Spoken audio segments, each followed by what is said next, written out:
Olá, tudo bem? Eu sou Roberto Alvarez e você está no meu canal no YouTube. Muito obrigado. A cada semana você encontra neste canal informações sobre tecnologia, negócios e assuntos internacionais. Nesta semana eu vou comentar com vocês três coisas. A primeira delas é sobre energia e espaço. A segunda sobre proteção de dados. E terceiro assunto, formação de gente em governo pensando em novas tecnologias. Primeiro assunto, geração de energia no espaço.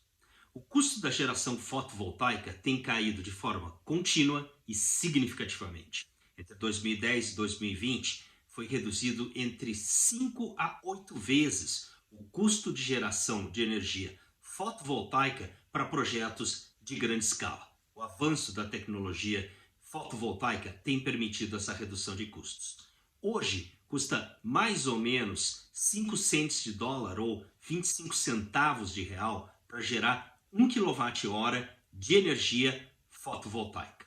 E vejam, entre 2019 e 2020, no Brasil, o preço para compra, instalação, operação de equipamentos e, portanto, para projetos de geração caiu cerca de 9,5%. Pois bem, na semana passada, a China anunciou que iniciará um projeto de geração de energia no espaço. Colocará em órbita um satélite a 22 mil quilômetros de altitude, ou seja, um satélite geoestacionário, um daqueles grandes satélites, que vai abrir um painel solar com 1.600 metros de comprimento. Já iniciaram as atividades do projeto. Foi feito um investimento inicial de 15 milhões de dólares no solo para preparar os primeiros experimentos. Antes de um satélite, eles vão lançar um balão. Uma questão crítica é como é que você direciona a energia do satélite para a Terra. Imagina que isso vai ser feito, vai ser gerada energia, ela vai ser condensada e o que vai ser emitido para a Terra é um sinal de micro-ondas ou um laser. A tecnologia ainda está em definição. Esse primeiro desenvolvimento na Terra e a sede do projeto vai ser no oeste da China ou no sudoeste da China, em Chongqing, província de Chongqing. O que é interessante notar é que nós vivemos aí uma confluência de duas grandes tendências. Primeiro, um barateamento das energias renováveis. E segundo, um grande avanço das tecnologias espaciais. Eu comentei com vocês o preço de geração hoje de energia solar. O interessante é que projeções da Agência Espacial do Reino Unido indicam o seguinte: gerar energia solar no espaço será 10 vezes mais barato do que gerar na Terra. E daí a origem do projeto chinês. Essa ideia não é nova. Na verdade, o Isaac Asimov, escritor de ficção científica que inspirou tanta coisa que hoje acontece, já tinha em 1941 sugerido essa ideia. E outros países estudam projetos similares, como Estados Unidos e o Reino Unido. O que isso quer dizer para o Brasil? Primeiro, de novo, essa grande confluência entre tecnologias renováveis e espaço. Prevê-se que até 2040 a economia do espaço atinja um volume de 1 trilhão e 700 bilhões de dólares por ano. Hoje cerca de 450 bilhões de dólares por ano. Portanto, deverá crescer 4 vezes em menos de 20 anos. A segunda coisa é o avanço das tecnologias e dos projetos de energia renováveis. Tem grandes oportunidades para investimento nesse domínio. Inclusive, algumas coisas nas quais eu estou envolvido relacionadas a espaço. Se você tiver interesse, deixa um comentário abaixo. A gente pode continuar esta conversa. O nosso segundo assunto de hoje diz respeito à privacidade e proteção de dados. Em 2018, de forma pioneira, a União Europeia implantou a General Data Protection Regulation, um marco jurídico abrangente sobre o tema. O Brasil, no mesmo ano, passou no Congresso uma lei a respeito, que vem sendo implantada através de decretos, portarias e iniciativas de órgãos de governo e de empresas. Nos Estados Unidos, não existe um marco abrangente, mas várias peças da legislação versam sobre o tema. Na semana passada, no dia 20 de agosto, a China aprovou um marco jurídico sobre proteção de dados no país. Esse novo conjunto de leis ou de peças da legislação prevê que as empresas devem minimizar a coleta de dados e devem buscar o consentimento das pessoas com relação ao uso dos dados. Isso é importante no contexto chinês por 3 razões. A primeira delas é que, até agora, o ambiente na China lembra muito um faroeste digital. Existem poucos limites para que as empresas capturem, usem e repassem dados dos indivíduos. Isso vai mudar.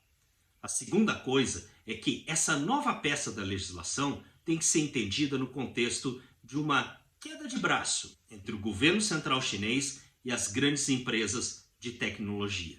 E o terceiro aspecto é que, na China, a relação do Estado com as empresas é diferente do que nós vemos no Brasil e no Ocidente. Lá, além de gerar resultados, as empresas, mesmo aquelas que não são estritamente controladas pelo Estado, desempenham outras funções. E isso está previsto na legislação. É uma particularidade do sistema chinês. Por que isso é importante no contexto mais geral? Nós vivemos em um mundo de dados. A cada 18 meses, dobra a quantidade de dados e informações disponíveis no mundo. E esses dados são fundamentais para treinar os algoritmos de inteligência artificial. Um exemplo interessante é quando nós olhamos uma indústria tradicional como a automotiva. A Tesla é a empresa mais valiosa do mundo. Tem um valor de mercado de 700 bilhões de dólares. Logo em seguida, vem a Toyota com 235 bilhões de dólares. E lá embaixo na lista, uma empresa que você conhece bem do Brasil, a General Motors, ou a GM, que vale 10% do que a Tesla vale. A Tesla fabrica veículos elétricos conectados, ou, em outras palavras, computadores sobre rodas. E tem hoje a maior base instalada de veículos que realizam a captura de dados em tempo real de tudo o que acontece neles e ao seu redor. E esses dados são fundamentais para treinar os algoritmos de inteligência artificial que permitem e habilitam a existência dos veículos autônomos. Em grande medida, uma indústria tradicional como essa tem a sua líder habilitada e o seu valor de mercado a partir da sua capacidade de capturar e utilizar dados. O que isso tudo quer dizer num contexto mais amplo e o que a legislação sobre privacidade e proteção de dados tem a ver com isso? O aspecto central é como será determinado o acesso para que empresas possam utilizar bases de dados para treinar seus algoritmos e criar valor, criar novos produtos, criar novas soluções. E aí, o meu comentário sobre o modelo chinês. Lá, pelas relações particulares entre empresas e Estado, talvez seja possível que mesmo dentro dessa nova legislação, o Estado ou o governo chinês permitam que algumas empresas utilizem alguns tipos de dados que fazem parte do acervo público de dados, aqueles coletados pelo próprio governo. Diferentemente da legislação europeia, a legislação chinesa não restringe o uso de dados de uma maneira tão forte dos dados coletados pelo setor público. E o que isso quer dizer para as empresas e para o Brasil? Primeiro, a necessidade de conhecer todos esses ambientes para operar no Brasil e fora do Brasil. O segundo aspecto é desenvolver novos produtos baseados em dados e inteligência artificial, que é um tema central para todas as empresas. E o terceiro tema diz respeito à política pública. Como as empresas precisam de dados para treinar seus algoritmos, dados são um ativo importante para a economia. A ideia de um data commons, ou de bases de dados disponíveis às empresas para que possam utilizar elas no desenvolvimento de seus produtos, pode ser uma forma de acelerar a inovação e de acelerar a criação de novas soluções baseadas em inteligência artificial, no Brasil como um todo e em algumas regiões específicas. Nosso terceiro assunto de hoje é algo que eu participei na semana passada, uma discussão da Escola de Governo em Quito, no Equador.